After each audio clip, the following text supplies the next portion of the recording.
प्यू research centre ने धर्म से संबंधित एक विस्तृत अध्ययन प्रकाशित किया है जिसका नाम है the future of world religion. इस अध्ययन में भविष्यवाणी की गई है कि 2050 तक इस्लाम दुनिया में सबसे ज़्यादा फॉलो किया जाने वाला धर्म बन जाएगा।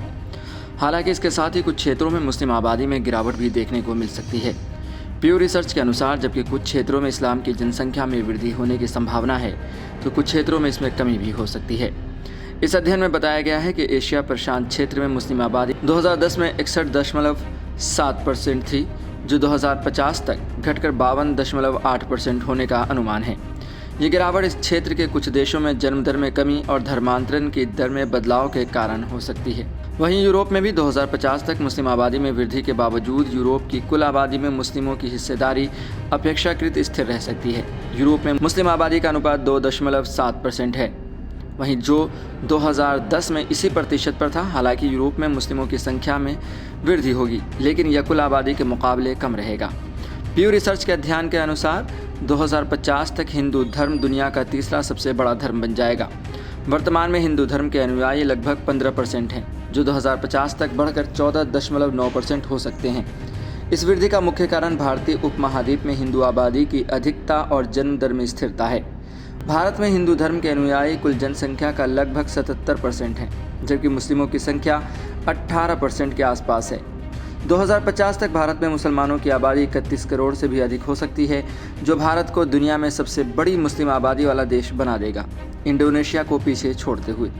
प्यू रिसर्च के अनुमान के अनुसार 2050 तक मुस्लिमों की संख्या 29.7% हो सकती है, जबकि ईसाई धर्म के अनुयायी 31.4% के करीब होंगे।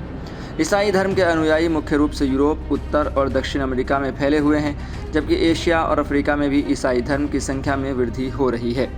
इस अध्ययन में यह भी कहा गया कि अगले कुछ दशकों में धर्मों के अनुयायियों की संख्या में वैश्विक स्तर पर महत्वपूर्ण परिवर्तन होंगे। इसका एक बड़ा कारण विभिन्न देशों में जन्म दर में अंतर, धर्मांतरण और धार्मिक मान्यताओं में बदलाव होगा। प्यू रिसर्च सेंटर ने यह भी बताया कि कुछ क्षेत्रों में धार्मिक कट्टरवाद और सांस्कृतिक परिवर्तनों के कारण भी धर्मों के अनुयायियों की संख्या में बढ़ोतरी या गिरावट हो सकती है। खासकर जहां शहरीकरण और शिक्षा का स्तर बढ़ रहा है, वहां धर्म के प्रति दृष्टिकोण में बदलाव देखा जा सकता है। इस अध्ययन से यह स्पष्ट होता है कि आने वाले दशकों में धर्मों का वैश्विक परिदृश्य बहुत बदल सकता है। कुछ धर्मों की जनसंख्या में वृद्धि होगी, जबकि अन्य में गिरावट।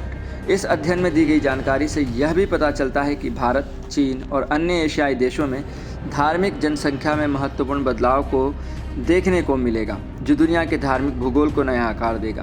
प्यू रिसर्च सेंटर का यह अध्ययन एक महत्वपूर्ण संकेत है कि हमें धर्म, जनसंख्या वृद्धि और वैश्विक सामाजिक परिवर्तनों के बारे में और अधिक समझ विकसित करनी होगी, ताकि हम भविष्य के धार्मिक परिदृश्य को सही से समझ सकें और उसकी ओर कदम बढ़ा सकें।